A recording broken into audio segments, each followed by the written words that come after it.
नमस्कार दोस्तों, सुभाष की बात में आपका स्वागत है। दरअसल मैं आज सुप्रीम कोर्ट के एक फैसले को लेकर अपनी बात कहना चाहता हूं और वो फैसला है हमारी जातिगत अस्मिता को लेकर, हमारी जातिगत सोच को लेकर। हमारे देश में जातिगत अस्मिता की जड़ें बहुत गहरी है। हर जाति का अपना एक स्ट्रक्चर है। जातियों के भीतर भी बहुत सारी उपजातियां समाहित है। सतही तौर से भले ही हमको जो है ऐसा लगता हो कि सब जातियां एक सी हैं। अगर हम हिंदू की बात करते हैं तो हिंदुओं में लगता है कि ब्राह्मण सब एक हैं, क्षत्रिय एक हैं, वैश्य एक हैं, शूद्र, ये जो चार वर्ण हैं इनको प्रारंभिक रूप से लगता है कि ये आपस में एक हैं। पर जब हम इनकी आंतरिक संरचना में घुसते हैं तो मालूम पड़ता है कि इनके बीच विभेद, बहुत सारे विभेद हैं। यही हाल मुसलमानों का है, क्रिश्चियन का है, सिख का है, जैन का है, बौद्ध का है। मतलब सभी धर्मों में ये हमको दिखाई देता है।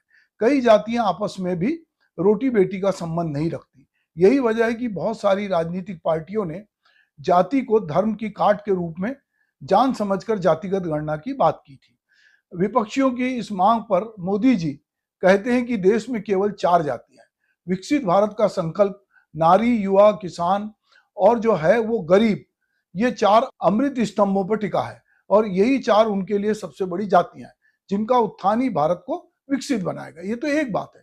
पर अभी हाल ही में सुप्रीम कोर्ट ने जाति भेदभाव को संविधान के खिलाफ बताते हुए जेल मैनुअल में सुधार के आदेश दिए। एक जनहित याचिका की सुनवाई करते हुए chief justice DY चंचूड़, JB Pardiwala और जस्टिस मनोज मिश्रा की पीठ ने 3 महीने के भीतर जाति आधारित भेदभाव के खिलाफ जेल मैनुअल में जरूरी बदलाव के निर्देश दिए।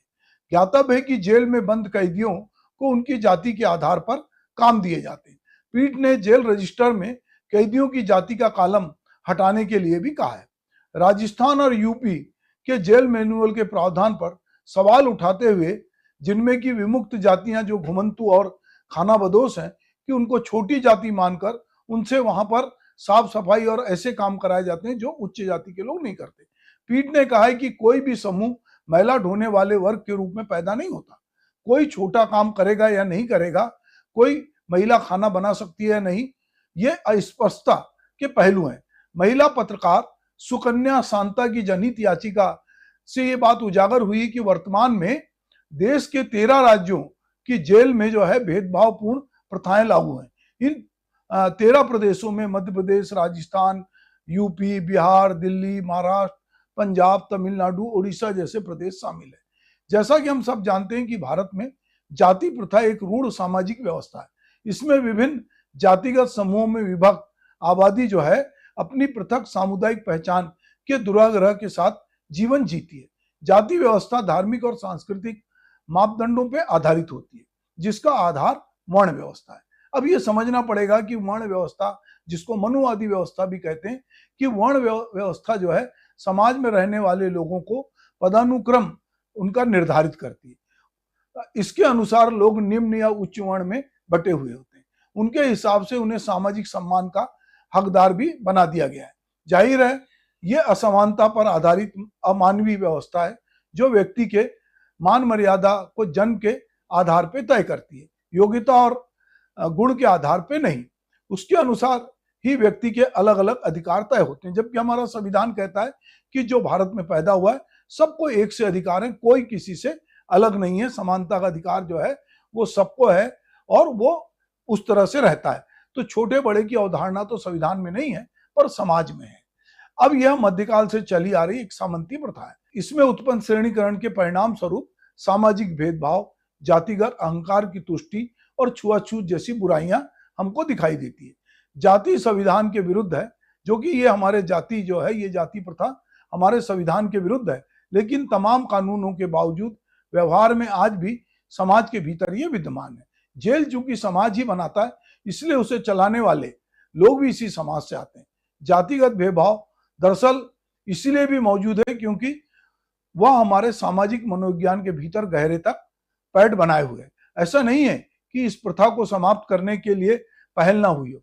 बहुत से समाज सुधारक, संत, कवि, समाजवादी चिंतक सभी ने अपने अपने स्तर पर जाति व्यवस्था को लताड़ा। कबीर दास इसमें सबसे मुखर कवि के रूप में आते हैं। उनके समकालीन कवियों, संतों और बाद के लोगों ने भी बहुत कुछ लिखा है। तो चलिए हम सिलसिलेवार बात करते हैं। यदि मैं छत्तीसगढ़ की बात करूं तो गुरु बाबा घासीदास कहते हैं कि मनखा मनखा एक जात, कुकुर बिलाई की जात होते हैं। यहाँ कबीर जो उनके पहले से आते हैं वो कहते हैं कि तू जो ब्राह्मण ब्राह्मणी का जाया, तो आन बाट काहे नहीं आया। रैदास जो है, जन्म जात मत पूछिए, का जात अरुपात, रैदास पूत सब कछु प्रभु के, कोई नहीं जात कुजात। ये रैदास कहते हैं। अब कबीर पे आते हैं, क्योंकि कबीर ने सबसे ज्यादा जातिगत व्यवस्था को लताड़ा है। लाडू लावन तापसी, पूजा चढ़े अपार, पूजी पुजारी ले गया, मूरत के मुंह छार। कबीर कहते हैं, पाथर पूजे हरि मिले, तो मैं पूजूं पहाड़, घर की चाकी कोई न पूजे, जाको पीस खाए संसार। मूड़ मुड़ाए हरि मिले, तो सब कुछ ले मुड़ाए, बार बार के मूड़ते, भेड़ न बैकुंठ जाए।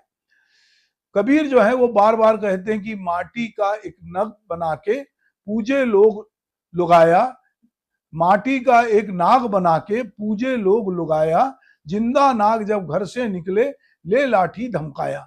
तो लगातार कबीर उस समय की बात करते हैं कि जिंदा बाप कोई ना पूजे, मरे बाप पुजाए, मुट्ठी भर चावल लेके कौवे को बाप बनाए। तो वो हमने देखा कि बहुत सारी चीजें जो है कबीर ने अपने समय में मुसलमानों के लिए भी कहा कि काकर पाथे जोरी के मस्जिद लई चुनाए, ता ऊपर मुल्ला बाग दे क्या बहरा हुआ खुदाए। तो उन्होंने हिंदू कहे मोही राम प्यारा, तुर्क कहे रहमाना, आपस में दो लड़ी लड़ी मुए, मरम ना कोई जाना। तो जाति ना पूछो साधु की, पूछ लीजिए ज्ञान, मोल करो तलवार का, पड़ा रहन दो म्यान।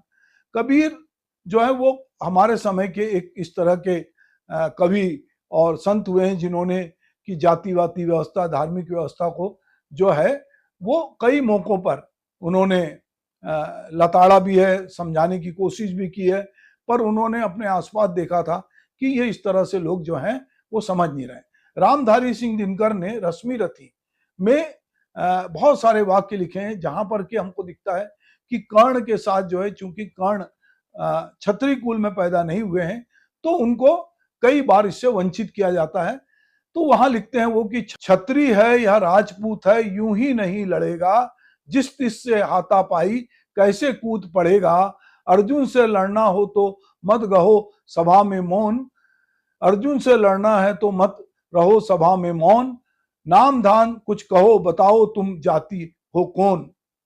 जाति हायरी जाति, कर्ण का हृदय क्षोम से डोला, कुपित सूर्य की ओर देखकर वीर क्रोध से बोला, जाति जाति रटते उसकी पूंजी केवल पाषाण, मैं क्या जानूं जाति जाति है मेरे भुजदंड। तो ये कहीं ना कहीं हम ये देखते हैं कि अगर हम महाभारत की कथा से लेकर आज तक देखते हैं तो जातिगत भेदभाव जो है वो बहुत हमको बहुत गहरे से दिखता है, और ये लगता है कि ये जो जातिगत भेदभाव है तो वो जाति कहीं ना कहीं लोगों के लिए एक प्रकार से उनकी एक सामाजिक अस्मिता का जो है वो एक मापदंड बनती है।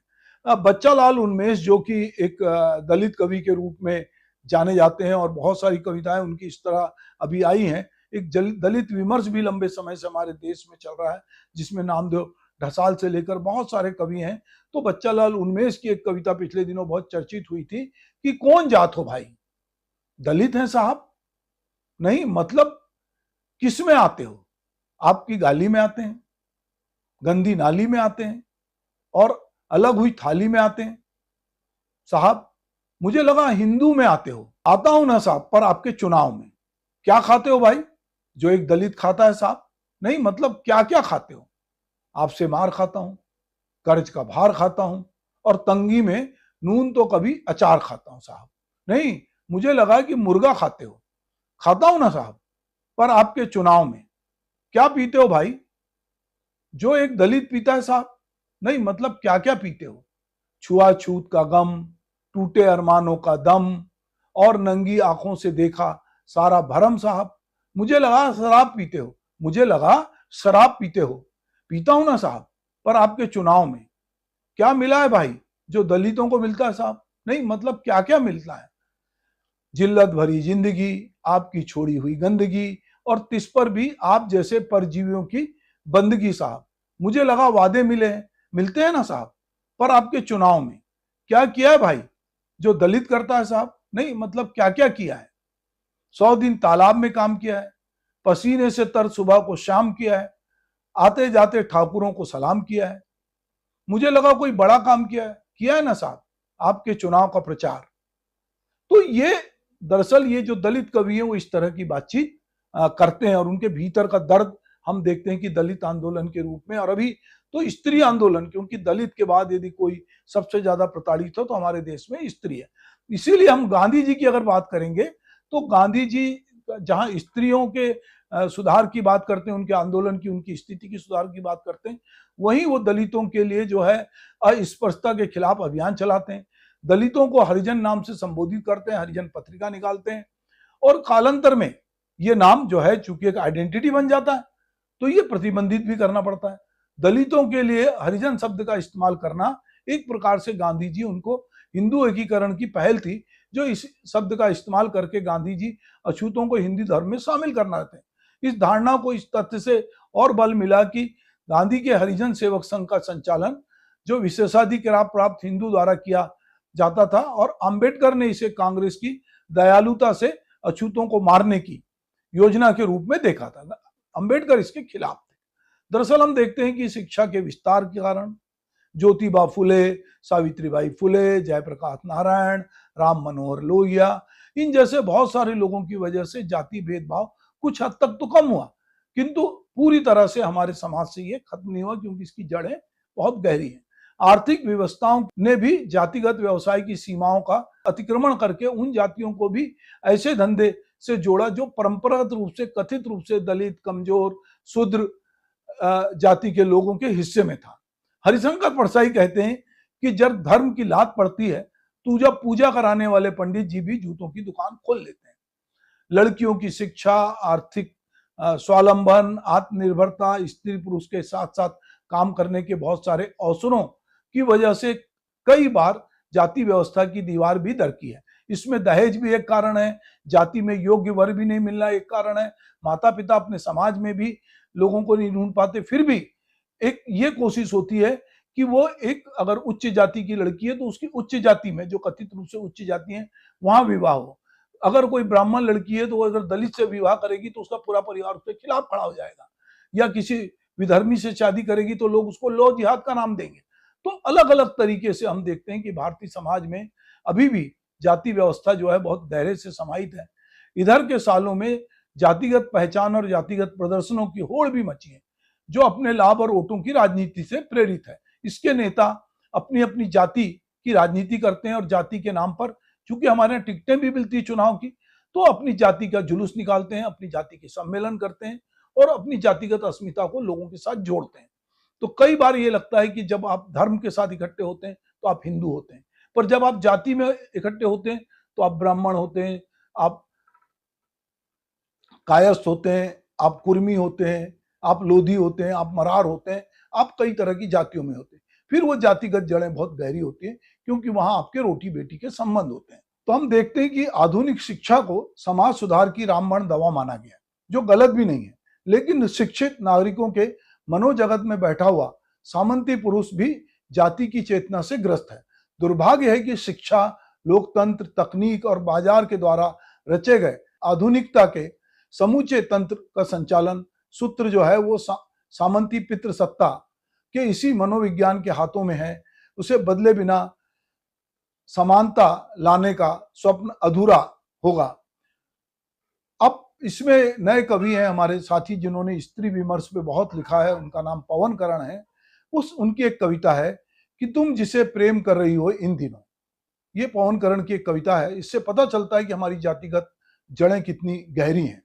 तुम जिसे प्रेम कर रही हो इन दिनों, तुम्हें पता है इन दिनों तुम जिसे प्रेम कर रही हो उसकी जाति क्या है? जिसे तुम अपना सब कुछ सौंपती जा रही हो लगातार, क्या तुम उसकी इस बात का मर्म समझती हो जो वह तुमसे कहता है? हर बात जो मैं तुम्हें अपने बारे में बता नहीं रहा हूं, जो वह तुमसे कहता है हर बार, एक बात जो मैं तुम्हें अपने बारे में बता नहीं रहा हूं, उसे मैं तुमसे छिपा नहीं रहा। यह बात उसकी जाति को लेकर है। तुम्हारा प्रेम है कि उसने तुम्हें इस बात पर कभी ध्यान नहीं देने दिया। क्यों ऐसा होता है? जब भी जाति को लेकर सबके बीच कोई ना कोई बात चलती है, एक चुप बना रहता है, अपनी जाति को लेकर कोई नहीं करता कोई बात, और वह यह भी चाहता है कि जितनी जल्दी हो बदले उसके लिए कष्टप्रद यह विषय। जब तुम छोटी जातियों को लेकर घृणा उगलती हो, वह तुमसे अपनी आंख चुराने लगता है। क्यों वह अपनी जाति को लेकर तुम्हें तपाक से उत्तर नहीं देता?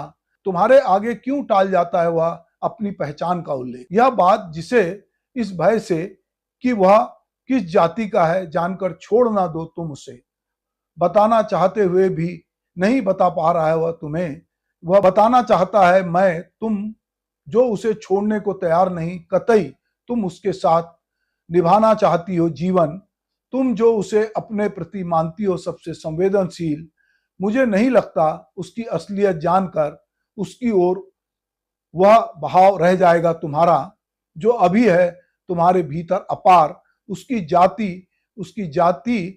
जाति यह शोर कान पका डालेगा तुम्हारे। उसकी जाति की तरफ हमेशा तनी रहने वाली उंगलियां अपनी आंखें बंद करने के लिए कर देंगी तुम्हें विवश, और यह सब तुम्हारे द्वारा उनकी पसंद के पुरुषों के न चुन पाने की वजह से नहीं, उसकी छोटी जाति का होने की वजह से होगा। पता नहीं ये बातें सुन सुनकर तुम कितना अडिग रह पाओगी। तो दरअसल हमने देखा कि हमारे समाज में जो बहुत सारी जातियां जिनको हमने वर्ण व्यवस्था के अनुसार छोटी जाति मान लिया है, वहां पर अभी भी बहुत सारे बैरियर हैं। और जाति जो है, हम जाति ना पूछो साधु की बोलते हैं, पूछ लीजिए ज्ञान। पर यहाँ पर जब जाति प्रेम के लिए आती है, विवाह के लिए आती है, परसाई की एक लघु कथा है कि प्रेम करने से जात नहीं जाती, विवाह करने से जात जाती है। तो हमारे समाज में ये बहुत एक गहरे से है, और ये गहराई हमको जेल के मैनुअल में दिखाई देती है। इसलिए सुप्रीम कोर्ट को इस पे लताड़ लगानी पड़ती है। भारत की जो जातिवादी व्यवस्था दुनिया के सबसे लंबे समय तक जीवित रहने वाली सामाजिक व्यवस्था है, जिसमें उस जाति का सदस्य उसे माना जाता है जो जिस जाति में पैदा होता है, और मृत्यु तक उसी जाति में रहता है। हालांकि जाति का विशेष रैंकिंग क्षेत्रों और समय के साथ भिन्न होती है। कई लोग जो है अपना जब धर्म बदलते हैं, कई लोग चीजें बदलते हैं, कई लोग अपनी जाति छिपाकर अपने सरनेम को हटा देते हैं, अपना नाम लिखते हैं। बहुत सारे लोग जो दलित हैं या जिनको लगता है कि उनकी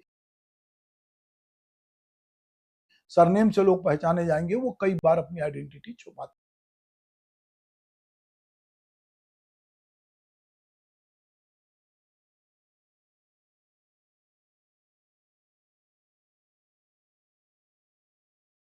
रूप से समाप्त किए न जाने के बावजूद अस्पृश्यता की प्रथा हमारे यहाँ जो है अभी भी किसी न किसी रूप में शामिल है, और इसको खत्म करने के बहुत सारे प्रयास हुए।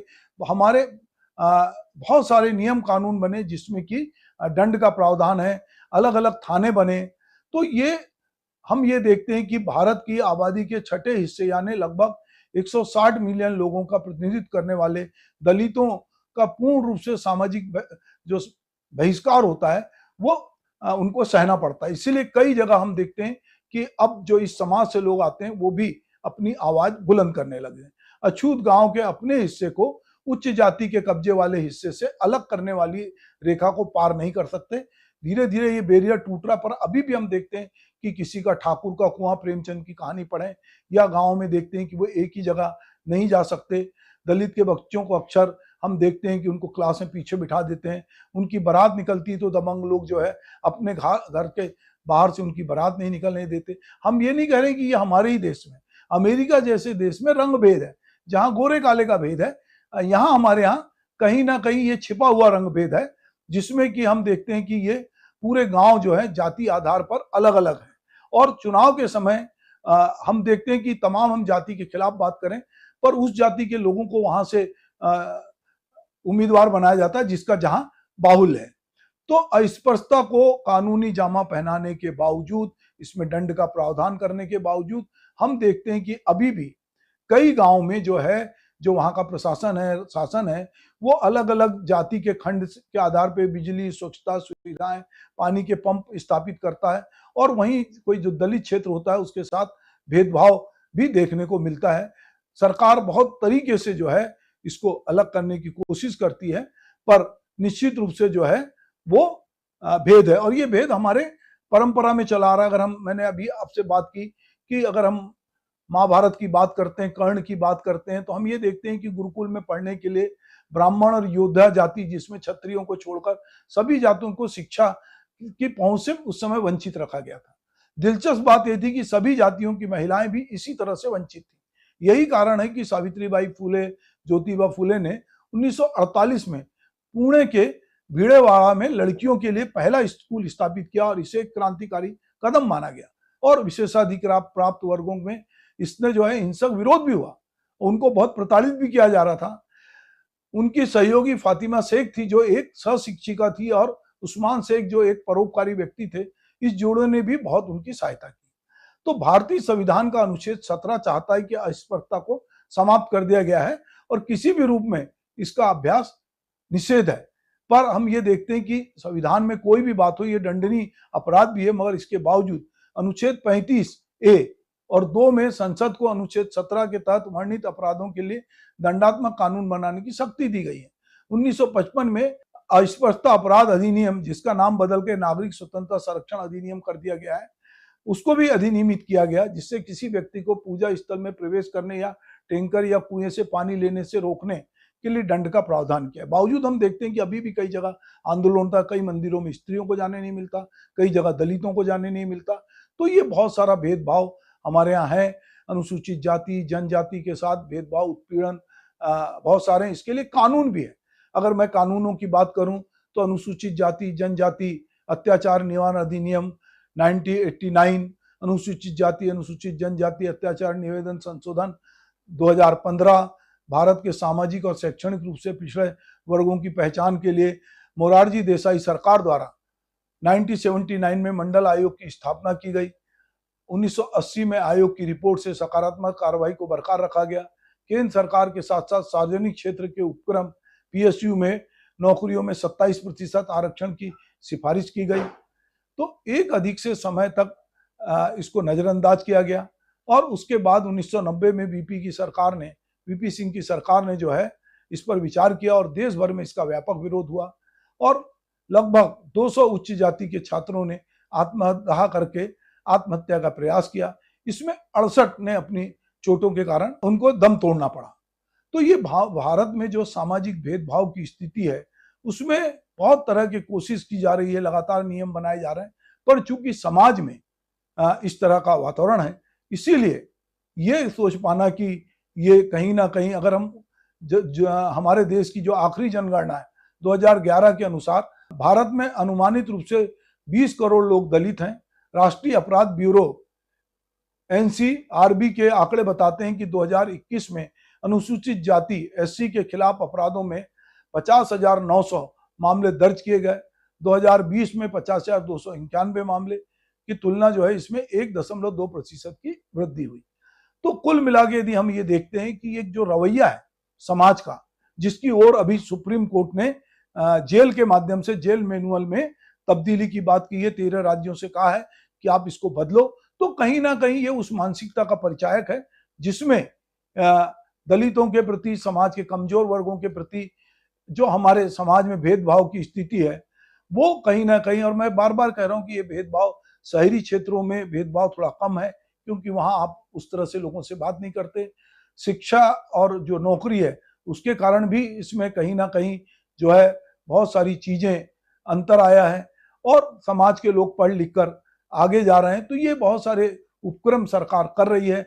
समाज के स्तर पर भी बहुत सारे लोगों ने, जैसे मैंने कहा कि बहुत सारे समाज सुधारक हुए, बहुत सारे लोग हुए जिन्होंने जो है इसकी दिशा में काम किया है। मगर अभी भी सुप्रीम कोर्ट की रूलिंग के बाद हमको ये समझ में आता है कि जहां सरकार इन्वॉल्व है, जेल जो निषेध है, वहां पर भी यदि दलित समाज के लोगों से इस तरह का काम कराया जा रहा है, तो निश्चित रूप से ये हम समझते हैं कि जो हमारा संविधान है, जिसका अनुच्छेद 16 जो है वो कहता है कि सबको रोजगार, सबको समानता के अवसर होंगे, उसका कहीं ना कहीं ये उल्लंघन है। और हम सबको इस ओर ध्यान देने की जरूरत है। तो मुझे लगता है कि सुप्रीम कोर्ट के इस फैसले के संदर्भ में सबको एक बार सोचना चाहिए कि हमारे देश में दलितों के साथ हम किस तरह का व्यवहार कर रहे हैं। कहीं हम किसी व्यक्ति को उसकी जाति, धर्म या उसके कामकाज से तो नहीं आंक रहे हैं, और ऐसा कर रहे हैं तो निश्चित रूप से हम संविधान का भी उल्लंघन कर रहे हैं और मानव अधिकारों का भी उल्लंघन कर रहे हैं। और ये एक जो स्वस्थ समाज है, एक जो बेहतर समाज है, हम कहीं ना कहीं